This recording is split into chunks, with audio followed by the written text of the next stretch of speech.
There once was a dog named Sheffield. Yes, Sheffield. He was a very odd dog, very strange looking, um, legs. He was a very itchy boy, itching all the time, anytime he possibly could. Itching, itching, itching, and itching. When he wasn't itching, he was looking in unrenowned places for any scraps of food he could find, like the kitchen or the trash can, but never to much avail.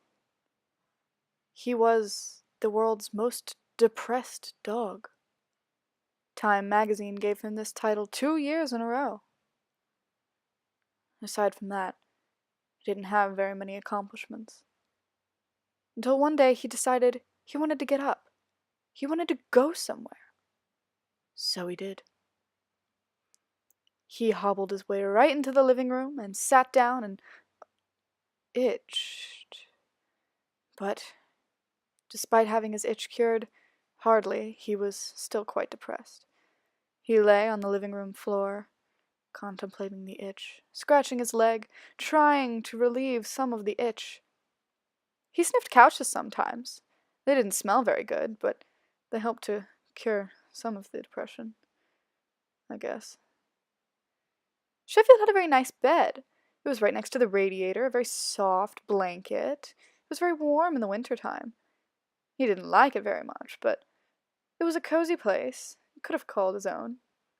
Sometimes he'd throw up the little remnants of food he could find and not clean it up. But there was a phone there in case he ever needed to call anyone or, I don't know, talk to someone. He sat in the kitchen, depressed, wondering if any of it was worth it at all. He was tired from his day of hobbling. He decided to get up and to itch, the final itch, to scratch it out, and to go and lay down to rest on his radiator bed. So he went, and he lay, and while he slept, his leg slip, slip, slipping.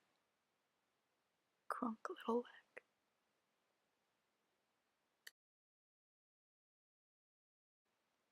He also quite fancied feet. We don't talk about that as much. It's probably because his own feet were slightly messed up.